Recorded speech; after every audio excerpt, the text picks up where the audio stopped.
Bismillahirrahmanirrahim. Assalamualaikum warahmatullahi wabarakatuh.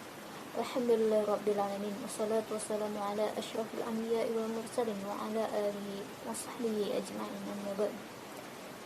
Nahmaduhu wa nasta'inuhu wa nastaghfiruhu wa na'udzu billahi min syururi anfusina wa min sayyiati a'malina. Man yahdihillahu fala mudilla lahu wa man yudlilhu fala hadiya lahu. Allahumma salli wa sallim ala sayyidina Muhammad wa ala alihi wa sahbihi ajma'in. Pertama-tama saya akan memperkenalkan diri dulu. Saya Monalisa, mahasiswa Ilmu Al-Quran dan Tafsir. Pada video kali ini kita akan membahas mengenai tafsir surah Al-Falaq. Adapun video ini dibuat atas pemenuhan tugas daripada mata kuliah tafsir, pemenuhan tugas akhir semester pada mata kuliah tafsir yang dibimbing oleh Ustadz Fajar Kresna Utama. Baiklah, pada kesempatan kali ini kita akan membahas mengenai tafsiran surah Al-Falaq. Adapun mengenai sumber daripada pembahasan kita tafsir Al-Falaq ini, saya mengutip dari tafsir At-Tabari dalam tafsirnya Jami' Al-Bayan dan beberapa lainnya dari tafsir Ibnu Katsir, yakni dalam tafsir Al-Quran yang Azim.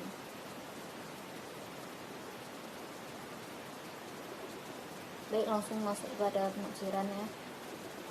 Surah Al-Falaq 1-5 ayat 1-5. Bismillahirrahmanirrahim. Qul a'udzu birabbil falaq. Katakanlah, aku berlindung kepada Tuhan yang menguasai subuh.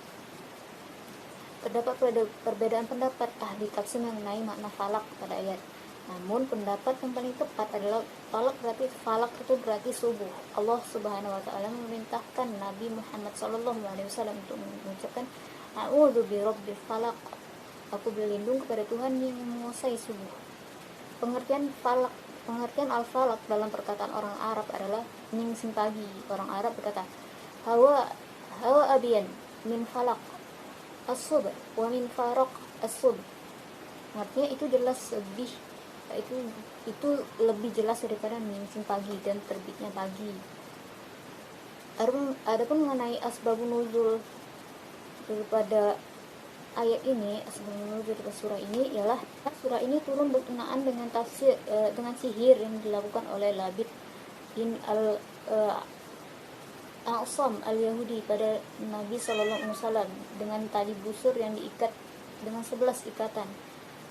Maka Allah Subhanahu wa taala perintahkan membaca bacaan pelindungan, yakni ta'awudz, dengan menyebut dua surah mu'awwidzatain, yakni surah Al-Falaq dan surah An-Nas. Jika dibacakan satu ayat dari kedua surah tadi, lepaslah satu ikatan, lalu terasa ringan hingga terlepas seluruh ikatan. 11 di situ adalah surah Al-Falaq yang terdiri dari 5 ayat, kemudian ditambah daripada surah An-Nas sendiri dan 6 ayat. Jadi 11 ikatan, lepaskan 11 ikatan. Dari Imam Jalaluddin Al-Mahalli pada dalam tafsir Jalalain. Kemudian ayat yang kedua, min syarri ma khalaq, dari kegelapan makhluk, dari kejahatan makhluknya. Allah memerintahkan nabinya agar memohon perlindungan dari kejahatan segala sesuatu, dan segala sesuatu selainnya adalah makhluknya. Kemudian ayat ketiga, wa min syarri ghasiqin idza waqab, dan dari kejahatan malam apabila malam telah gelap gulita. Maksudnya adalah dan dari kegelapan apabila telah masuk dan meliputi kita dengan kegelapannya. Sebagian mengatakan kegelapan sini adalah malam yang telah gelap gulita. Ada juga yang mengatakan maksudnya adalah siang apabila telah memasuki malam. Dan dikatakan pula gugusan bintang atau suraya. Maka pendapat yang tepat adalah Allah memerintahkan nabinya untuk memohon perlindungan dari kejahatan malam. Iza waqat itu maksudnya adalah apabila kegelapannya telah masuk, malam yang kegelapannya telah masuk adalah wasik. Bintang yang terbenam atau gugusan bintang itu adalah wasik juga. Bulan yang meredup pun juga disebut wasik. Sebenarnya ayat yang keempat, wa min syarrin naffatsati fil 'uqad, dan dari kejahatan wanita-wanita tukang sihir yang menghembus pada buhul-buhul. Maksudnya adalah dari kejahatan para wanita tukang sihir yang menghembus pada simpul-simpul tali ketika menjampinya. Sebagaimana pendapat para ahli tafsir dari beberapa riwayat, antaranya dari Muhammad bin Sa'ad menceritakan kepadaku, ia berkata, ayahku menceritakan kepadaku, ia berkata, pamanku menceritakan kepadaku, ia berkata, ayahku menceritakan kepadaku dari ayahnya, dari Ibnu Abbas mengenai firman Allah, wa min syarrin naffatsati fil 'uqad, dan dari kejahatan wanita-wanita tukang sihir yang menghembus pada buhul-buhul. Ia berkata maksudnya adalah sihir yang dicampur dengan jampi-jampi.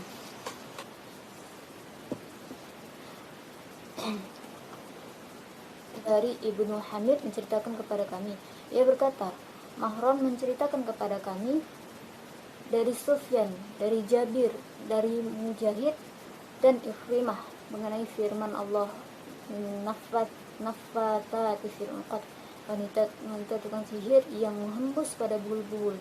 Dia berkata, Mujahid berkata, maksudnya adalah yang menjampi pada simpul-simpul tali.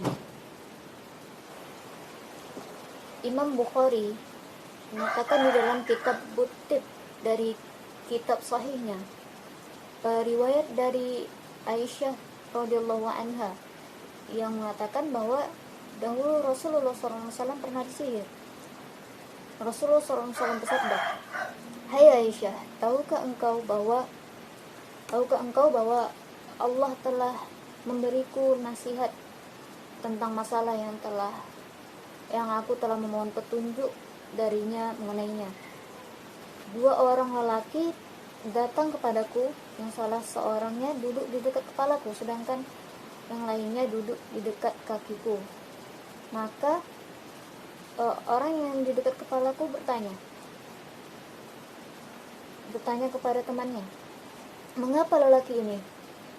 Lalu ia menjawab, terkena sihir. Orang yang berada di dekat kepalaku bertanya, siapa yang menyihirnya? Ia menjawab, Lubaid ibnu Asam, seorang lelaki dari Bani Zuraib, teman sepakta orang Yahudi. Dia adalah seorang munafik. Orang yang berada di dekatku bertanya, dengan apa? Ia menjawab, sisir dan rambut. Orang yang berada di dekat kepalaku bertanya lagi, ditaruh di mana? Ia menjawab, di dalam mayang kurma jantan di bawah sebuah batu di dalam sumur jeruan.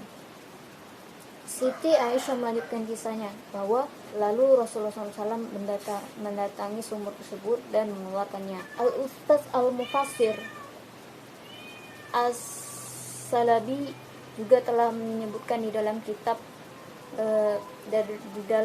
tafsirnya, diceritakan oleh Ibnu Abbas dari Aisyah radhiyallahu anha, Rasulullah SAW menyuruh Ali Az-Zubair dan Ammar ibnu Yasir untuk mengeringkan sumur tersebut.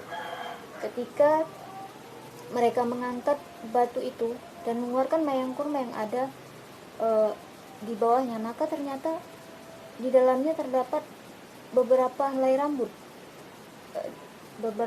rambut Rasulullah SAW dan beberapa gigi sisirnya. Dan tiba-tiba di dalamnya terdapat benang yang berbuhul, benang yang mempunyai ikatan sebanyak 12 ikatan yang ditusuk dengan jarum.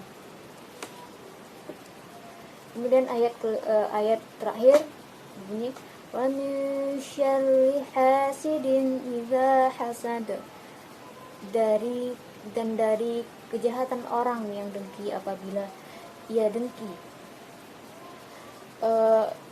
Kata hasidin di sini bermakna setiap yang dengki. Allah tidak mengkhususkan satu jenis orang yang dengki.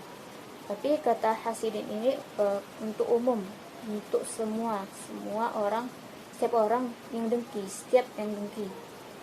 Maka maksudnya adalah setiap orang yang dengki, Nabi SAW diperintahkan untuk memohon perlindungan kejahatannya dan dirinya.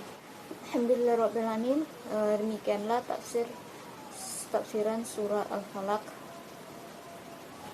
Wabillahi taufiq wal hidayah. Assalamualaikum warahmatullahi wabarakatuh.